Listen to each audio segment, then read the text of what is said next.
Welcome and thank you. We are back at Racism in Health. I want to state from the very beginning, I am not an expert in this, and we are all on a learning journey together.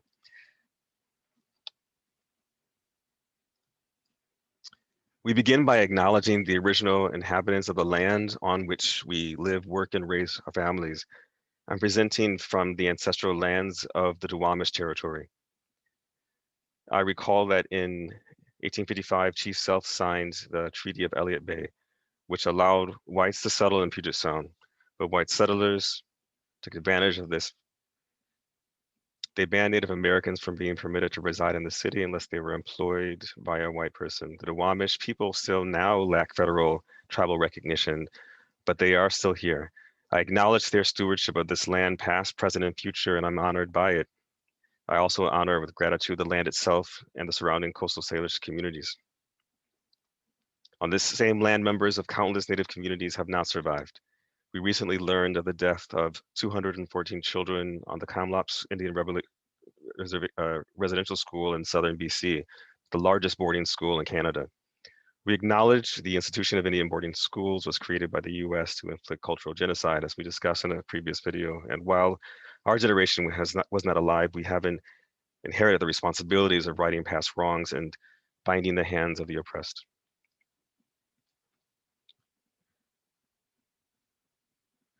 Finally, I dedicate this talk to my former classmate, Susan Moore, who died in December of 2020.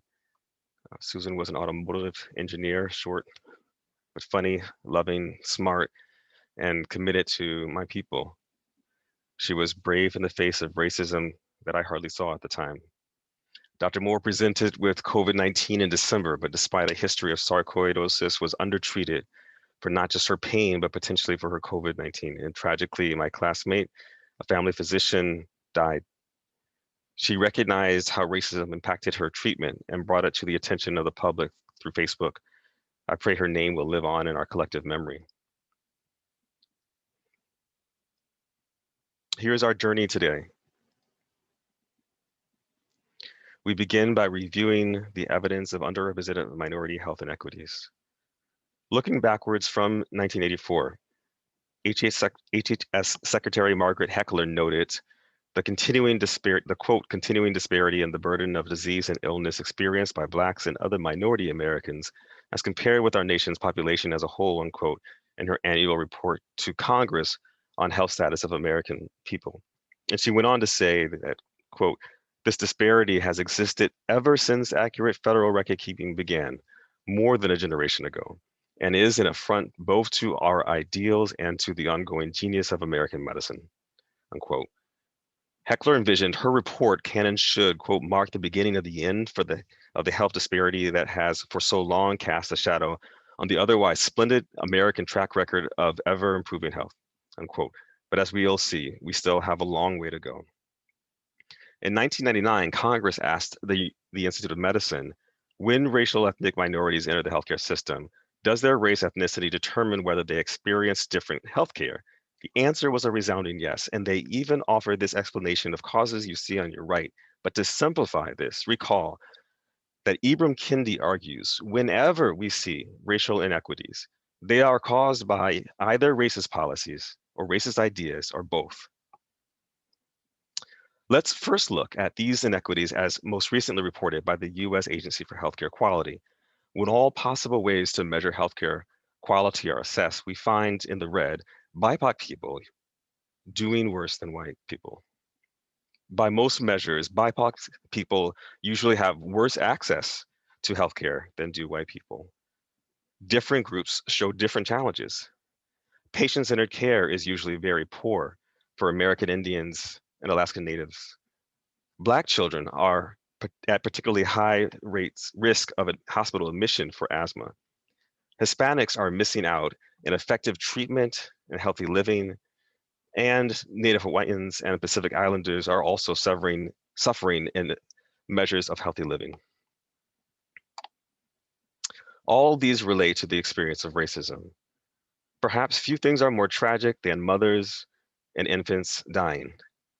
Black mothers are 3 times as likely to die than are white mothers. And Native American, Alaskan Native mothers are twice as likely overall, but even higher in some areas, like urban areas and in Washington State. Shaylin Irving was a CDC health disparities researcher, and Stephanie Snook was an advocate for Native American women. And both died before they made their full contribution in advancing equity. Let's remember, statistics are numbers, but behind numbers are people. I'm going to share now a bit of a Black female patient's experience with her permission that I do so for the purpose of educating our profession. Our patient is a 30-year-old woman, a former athlete with type 1 diabetes, diagnosed at age 12, and is admitted to our hospital at least 12 times a year. She has multiple medical problems other than diabetes, including renal failure and diabetic gastroparesis, which causes her recurrent vomiting and pain crises. And she has been disabled since her early 20s. She often feels that most doctors do not care and treat her like she's just another patient. She remembers that in her first episode of gastroparesis, her ED doctor accused her of being a drug addict there to get narcotics. Many doctors or nurses seem uncomfortable or don't like being around Black people like her, and she gets racist vibes, quote unquote, from nurses and doctors. Every time she presented with severe pain, every time she's presented with severe pain while doubled over with crying and vomiting, and doctors seem indifferent or condescending. When they ask her why she's crying, um, and she responds, they reply, gastroparesis. She's heard them reply, gastroparesis doesn't cause pain, or don't bother asking for pain medicine, or you're going to have to cry through this one. She's had this with all kinds of providers, but usually with white providers, Indian men, Middle Eastern men, and sometimes with African men. She often gets asked if she's going through withdrawal. Probably, she says, because I'm Black and in Tacoma. What does the literature say about how physicians treat BIPOC patients? A meta-analysis and systemic review from 2012 shows that pain management is quantitatively worse for Latinos, but especially for Blacks compared to whites, and that no difference exists in management of pain for Native Americans, Asians, or minorities, other minorities, quote unquote, compared to whites. But do children at least get better treatment? In a nationally representative study of 1 million patients treated between 2003 and 2010, researchers found Black children with moderate pain received analgesia 90% less than whites, and Black children with severe pain received opioids 80% less often than did whites. And this didn't improve over time. Black, Brown, Indigenous, and Pacifica clinicians are not in a position to make the clinical decisions that matter to such patients, or in policy careers where they can change institutionalized racism. Black and Latinx Americans are 15 and 17% of the population, respectively, but they almost never see a psychologist, physician, dentist, nurse, or therapist who looks like them. For Indigenous people, who are 2% of our population, this is even worse. In 2003, literally, no healthcare profession had as many Native Americans as live in the US overall.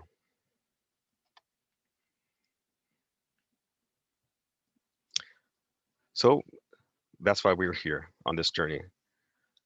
While I'm unable to give this following topic due justice, and I apologize for that, I do humbly want to offer some reminders about Indigenous health.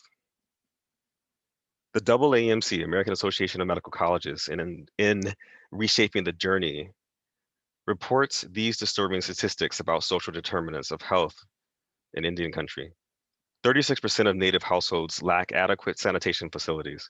Of these, 6% lack access to safe water, compared to 1% of the US population, or access to disposal facilities. Furthermore, 19% of natives lack health insurance.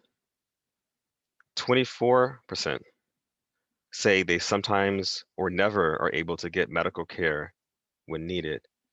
And tragically, 25% of Native people die before the age of 45. The history of Native American health must be one of the greatest health travesties in history. Subject to the earliest use of biological warfare, at least 90%, if not far higher, were killed by smallpox, measles, or flu, and other diseases. Ottawa Chief Pontiac negotiated with British officers near modern Pittsburgh. In this picture, shown in this picture, the British spread infected blankets, killing an estimated 500,000 people. How many innocent children suffered because of the British, as did this native child of smallpox? Subject to literal and cultural genocide through forced removal and strategic use of forced assimilation, Native Americans continue to suffer. We've already alluded in a previous video to Indian removal, which cleared, quote unquote, 5 tribes from the Southeast and moved them to present-day Oklahoma, where they were joined later by other nations displaced by westward expansion. Yet Native American nations rallied, wrote a constitution, and eventually applied for statehood. But the tide was against them. The 1887 General Allotment Act, or Dawes Act, and assimilation policy prevented group title to land, which was important. This action, which destroyed traditional communal living with its inherent healthy policies, also eventually led to land runs by white settlers as even more Indian lands were sold. Indians had to battle poverty, overcrowding, and cultural genocide in the form of the removal of their children to boarding schools, which, as I've said, we've detailed in a previous video. The Merriam Report, published in 1928, documented the poor health conditions facing Native American life. It found poor health status due to inadequate food, extreme poverty, abysmal public health, including the lack of fundamental public health data collection, and high rates, as far as they could tell, of diseases like TB and trachoma. Children in boarding schools were particularly unhealthy, suffering malnutrition, overcrowding with high risks for contagious disease, overwork, they were actually worked, and lack of medical care. The report states, quote, "The provisions for the care of the Indian children in boarding schools are grossly inadequate," unquote. Boarding schools were egregious, traumatic, and genocidal. Health services are a legal right, but they're so oh, I'm sorry, this is an error. According to Reshaping the Journey report, boarding schools successfully stunted the transmission of cultural knowledge and fractured family structures. In too many cases, physical and psychological abuse from boarding schools became internalized learned behaviors that were passed on from generation to generation, leaving individuals, families, and communities in physical, emotional, and spiritual distress. Take this excerpt from the Native Hope blog, which quotes the father of Dr. Jessica Gorneau as saying how ironic it was that as a child, he grew up playing cowboys and Indians, but no one wanted to be the Indian because everyone knows the Indian dies. Just as we've learned to appreciate adverse childhood events over the last 12 years or so, we must also understand that trauma creates a cycle of pain and poor health that endures over generations. And this impacts both the Native community and the African American community. Further federal policies critical to understanding Native health include the 1934 Indian Reorganization Act, 1950s era termination policies that removed federal recognition from over 100 tribes, forcing them to move to urban areas, and the 1975 Act transitioning sovereignty to tribes. The Indian Health Service was created by congressional acts in 1921 and 1976.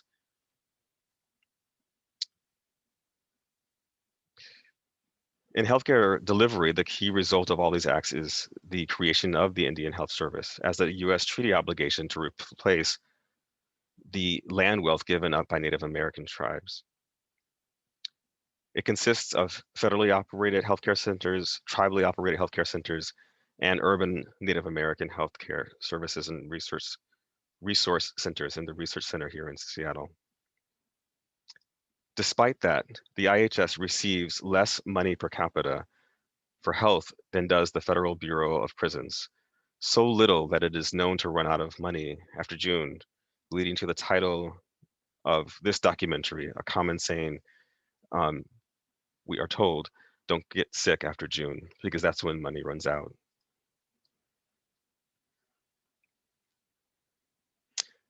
After the break, we'll move on to anti-Black racism.